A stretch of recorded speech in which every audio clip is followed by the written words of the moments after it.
Saint ভিনসেন্টে দ্বিতীয় টি-20তে West ইন্ডিজের বিপক্ষে ২৭ রানের জয় পেয়েছে বাংলাদেশ।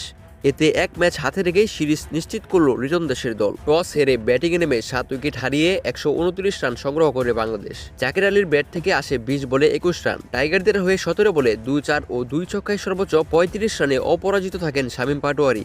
এছাড়া ২৫ বলে ২৬ রান করেন মেহেদী হাসান মিরাজ। ১৩০ রানের জবাবে আক্রমণাত্মক ব্যাটিং শুরু করেন ওপেনার জনসন চার্লস। তার ব্যাটে ২ ওভারেই যোগ হয় ১৯ রান, কিন্তু তৃতীয় ওভারে বল হাতে নিয়েই প্রথম বলে ওপেনিংয়ে আঘাত করেন তাসকিন আহমেদ। আরেক ওপেনার ব্র্যান্ডন কিংকে তালবন্দি করিয়েছে তিনি। কিং ৫ বলে ১-৪-এ ফেরেন ৮ রানে। তাসকিন একই ওভারের পঞ্চম বলে ফেরান আন্দ্রে ফ্লেচারকেও। ব্যাটিং অর্ডারে প্রমোশন পেয়েও সুযোগ কাজে লাগাতে পারেননি ফ্লেচার। এজ হয়ে লিটনের গ্লাভসে জমা পড়েছেন ০ রানে। পাওয়ার প্লের শেষ ওভারে এসে ফের নিকোলাসকে ৭ গুণে পাঠান শেখ মেহেদী। এতে পাওয়ার প্লের ৬ ওভারেই ৪ উইকেটের পতন দেখে ওয়েস্ট ইন্ডিজ। ম্যাচের অষ্টম ওভারে হাসান বোলিংয়ে ফিরেই তুলে নেন ওয়েস্ট ইন্ডিজ অধিনায়ক রোবম্যান পাওয়েলের উইকেট। ৭ বলে ৬ রানে ফিরলেন তিনি। আর নবম ওভারে তানজিম হাসান সাকিবের বলে পোল করতে গিয়ে স্লিপে ক্যাচ দেন শেফার্ড। ৫ বল খেলে রানের খাতায় খুলতে পারেনি শেফার্ড।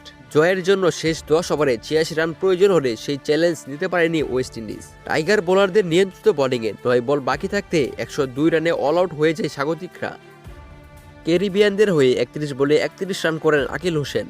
ওয়েস্ট ইন্ডিজের ঘরের মাঠে ১২৯ রানের পুঁজি নিয়ে সিরিজ জয় বাংলাদেশের জন্য মধুরই বলতে হয়। বাংলাদেশের হয়ে ৩ ওভার ৩ বলে ১৬ রান খরচায় সর্বাধিক ৩ উইকেট নেন তাসকিন আহমেদ।